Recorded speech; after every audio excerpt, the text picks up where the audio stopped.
Where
deeds, and then there are evil hearts. And it's crucial to tell the difference. Often people do harmful things out of stupidity or ignorance. What an ancient Greek might have called gnosis, not knowing any better. Foolish or ignorant misdeeds are what we might label secondary evil. Wrong acts, yes, but not arising from a place of genuine malice. Think of a child who does something cruel without understanding why it's wrong. The child's act is harmful, but we wouldn't say the child is evil. They simply know not what they do. Such misdeeds stem from a privation of wisdom rather than embrace of wickedness. Such misdeeds stem from a privation of wisdom rather than an embrace of wickedness.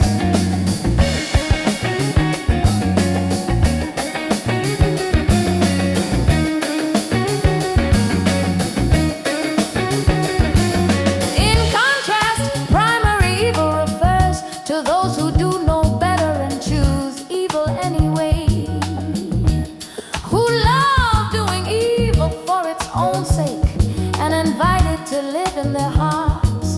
These are the folks who cherish malevolence like a prize pet, keeping it close and feeding it regularly, just as a wise person treasures the ever pure soul within.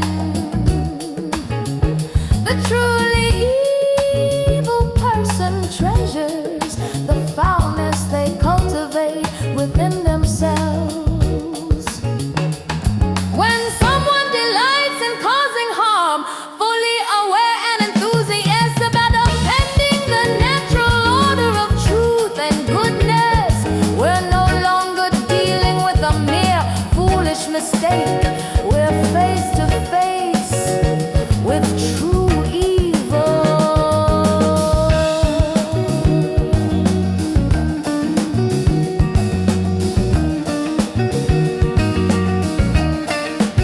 So there's a world of difference between making an ignorant mistake and being evil incarnate.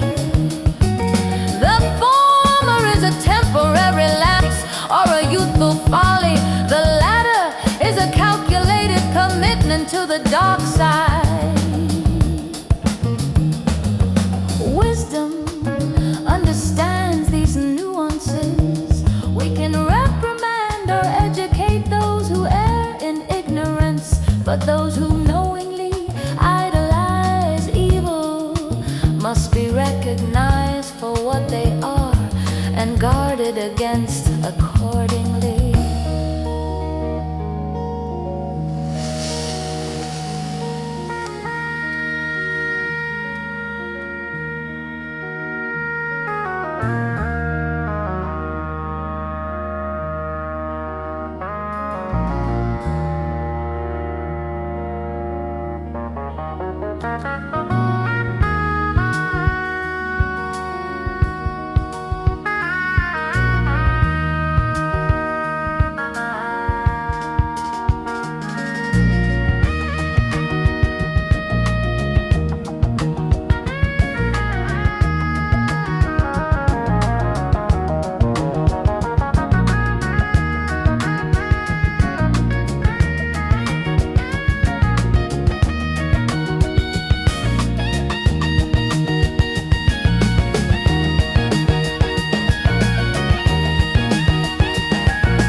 That's evil, a scrounger, not a king.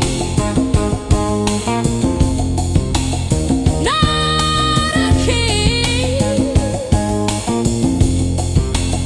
Not a king.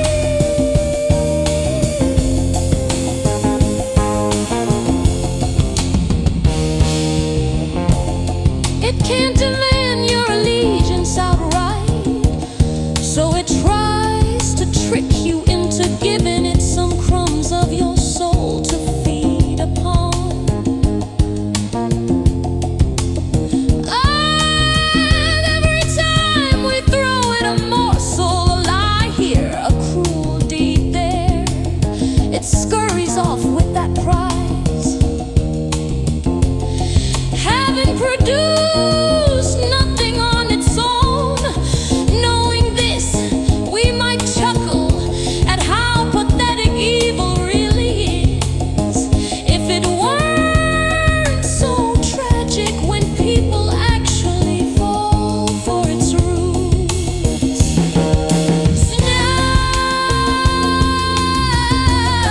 Sound you never out.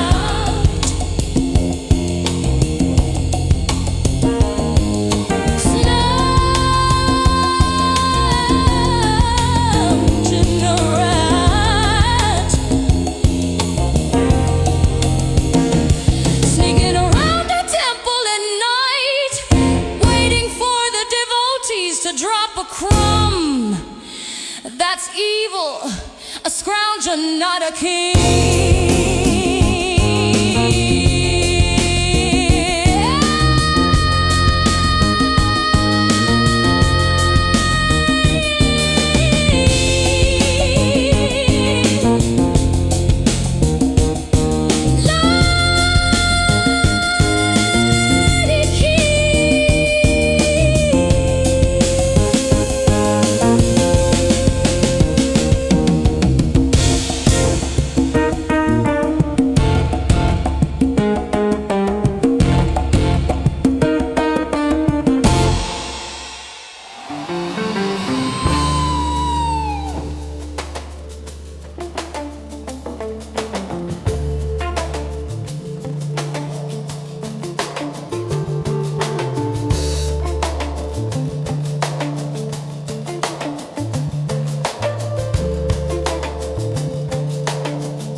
are like blood in the water for the shark of evil.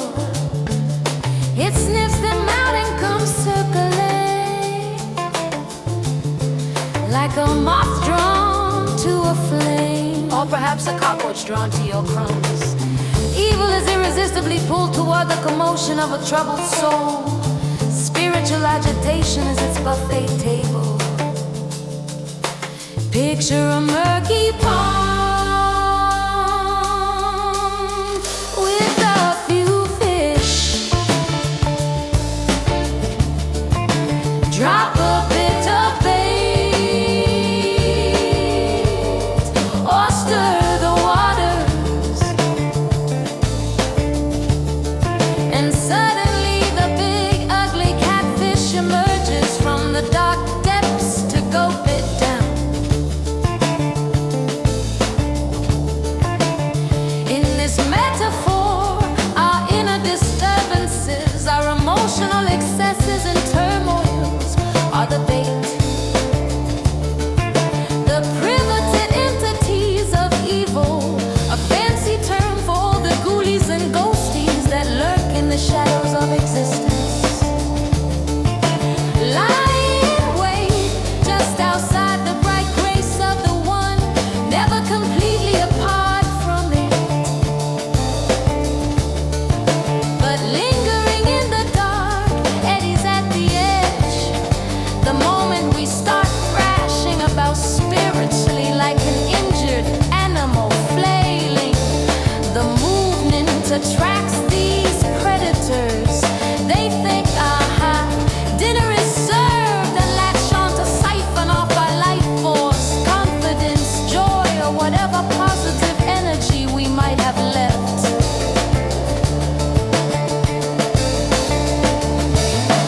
In plainer words, evil powers itself by leeching from the fractured souls of fools. If we're wise, we strive not to fracture in the first place. We keep our inner peace and clarity, denying evil its favorite food. After all, nothing sends the demons away like a banquet with no scraps for them. Ever notice how bullies lose interest when you don't give them the reaction they want? Evil operates in a similar way. Don't flail and it has nothing to feast on.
sensible thing is to seal the cracks in your spirit.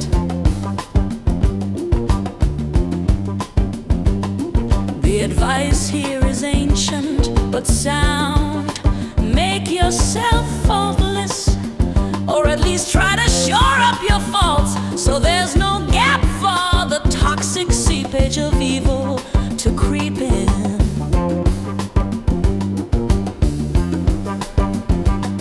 If you leave even a hairline fracture in your integrity, you can bet that evil will find it, like flood water finding a crack in a basement wall, and will flood your heart with chaos before you know it.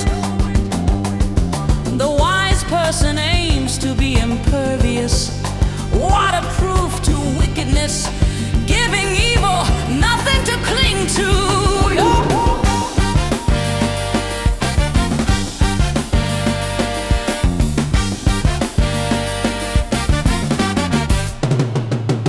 What does evil love to latch on to?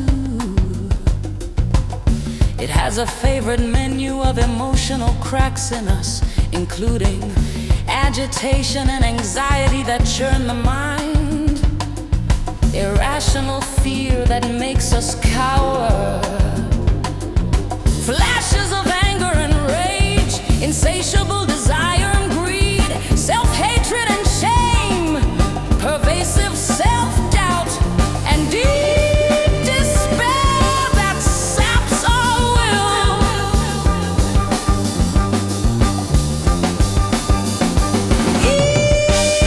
Evil thrives on these turbulent waters of the soul.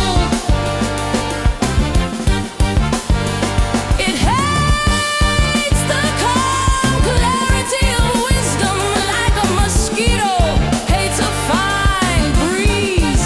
In contrast, it loves when we are restless and fearful, because that's its opening. These turbulent emotions are the fountain from which the desert rats of evil drink.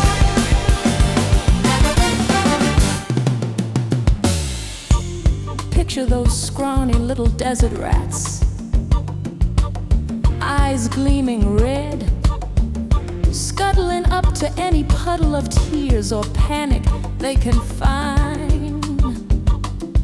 They nourish their pitiful existence on our negativity. The prescription from the sages: shun evil, and even more so, shun those who openly praise or revel in it.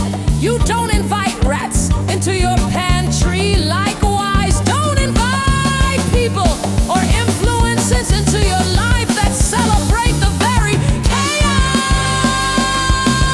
you're trying to keep out.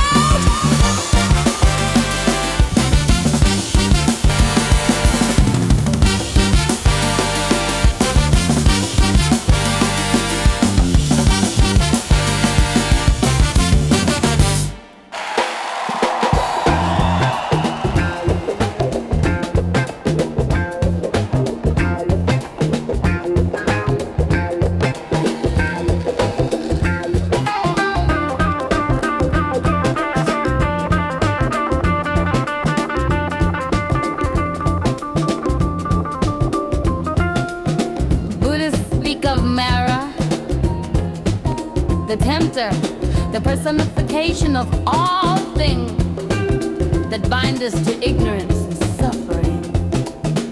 Christians speak of Satan, the adversary, different names, similar job descriptions. These figures represent the psychophysical drive toward evil, the legion of impulses and illusions that lead us astray. Here's the cosmic joke, mankind's mark, the so-called mark of the beast, is nothing more exotic than our own ego-driven, craven-riddled nature. We carry our demons within the hordes of legion, our scaly red imps prancing around us. They are uncontrolled desires, fears, and attachments.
our response might be indeed the devil of your own unexamined desires. We must confront that enemy within, because that's the one that knows exactly how to tempt us. The call is coming from inside the house, folks. Wisdom and self-awareness change the game. With a firm hand on those inner reins, we steer ourselves out of destruction's path, and ultimately out of love with evil.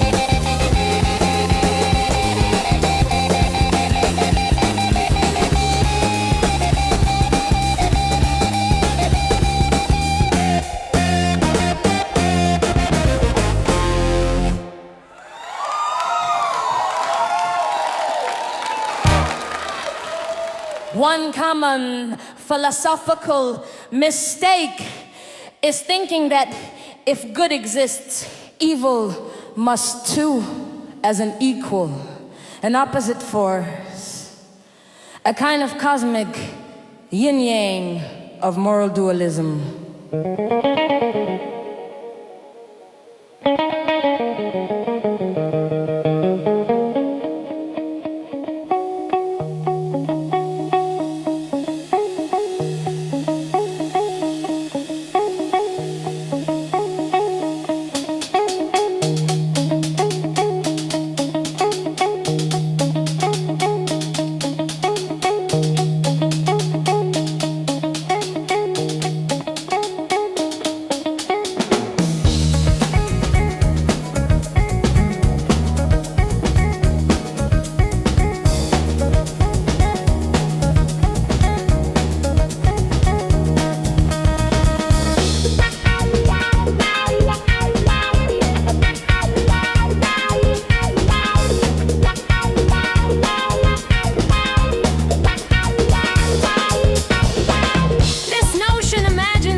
privation, an empty hole where goodness ought to be.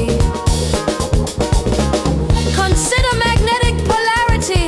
A magnet can be neutral, or it can be split into north and south poles.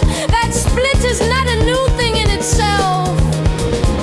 It's the absence of the prior unity. Likewise, the chaos of evil is just the privation of the one's order and rest. It's what you get when you carve the world up and remove the unifying principle.